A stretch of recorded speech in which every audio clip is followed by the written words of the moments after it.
Selamat datang dan selamat bergabung di podcast Epistema, ruang di mana kita membedah isu-isu publik tidak hanya dari permukaan, tetapi hingga ke akar filsafat dan relasi kekuasaan di baliknya. Di episode kali ini, kita akan mengulas pernyataan Teddy Indrawijaya yang menyoroti fenomena membludaknya pengamat di ruang publik. Katanya, terlalu banyak komentar justru menurunkan kualitas analisis dan kritik terhadap pemerintah. Tapi pertanyaannya, apakah ini benar soal kualitas atau justru tentang siapa yang berhak berbicara? Pernyataan ini tidak cukup dibaca sebagai keluhan teknokratis semata, melainkan sebagai pintu masuk untuk menilai ulang relasi antara pengetahuan, kekuasaan, dan hak konstitusional warga. Memang benar, di era digital hari ini kita menyaksikan ledakan opini yang tidak selalu berbasis metode yang kuat. Kecepatan sering mengalahkan verifikasi, dan sensasi sering lebih menonjol daripada kedalaman. Namun, menjadikan banyaknya suara sebagai masalah utama berisiko menutup persoalan yang lebih mendasar. Bagaimana kita mendefinisikan legitimasi kritik dalam demokrasi? Dalam demokrasi modern, kritik bukan hak istimewa kalangan pakar. Ia adalah hak setiap warga negara. Yang menjadi persoalan bukan siapa yang berbicara, tetapi bagaimana ia berbicara. Apakah argumennya bisa diuji, apakah berbasis data, dan apakah terbuka terhadap kritik balik. Setiap orang boleh berbicara, asalkan bersedia mempertanggungjawabkan ucapannya secara rasional.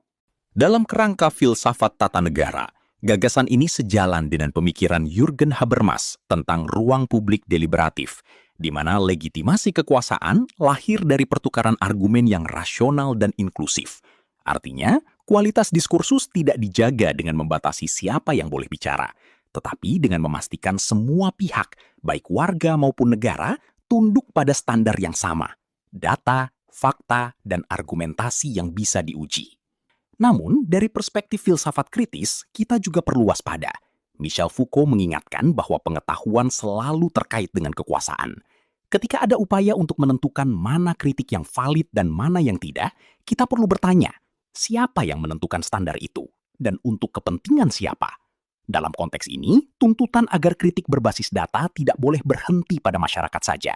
Ia harus menjadi kewajiban utama pemerintah. Jika pemerintah keberatan terhadap kritik, maka jawaban yang paling sahih bukanlah mendiskreditkan pengamat, tetapi membuka data yang sebenar-benarnya kepada publik. Lebih jauh lagi, Antonio Gramsci mengajarkan bahwa kekuasaan juga bekerja melalui hegemoni, melalui cara berpikir yang dianggap wajar tanpa dipertanyakan. Ketika narasi bahwa terlalu banyak pengamat menurunkan kualitas diterima begitu saja, ia bisa menjadi alat untuk secara halus membatasi partisipasi publik. Padahal justru dari keberagaman suara itulah lahir kemungkinan koreksi, bahkan perlawanan terhadap narasi dominan. Karena itu, posisi yang lebih adil bukanlah membatasi jumlah suara, tetapi menegakkan dua prinsip sekaligus, inklusivitas dan akuntabilitas. Semua orang berhak berbicara, tetapi semua juga wajib berbasis data. Dan jika negara ingin dihormati dalam ruang diskursus ini, maka ia pun harus hadir dengan keterbukaan, transparansi, dan kejujuran informasi. Pada akhirnya, demokrasi bukan ruang yang sunyi. Ia memang bising. Tapi kebisingan itu bukan ancaman, melainkan tanda bahwa publik masih hidup, masih berpikir, dan masih berani berbicara.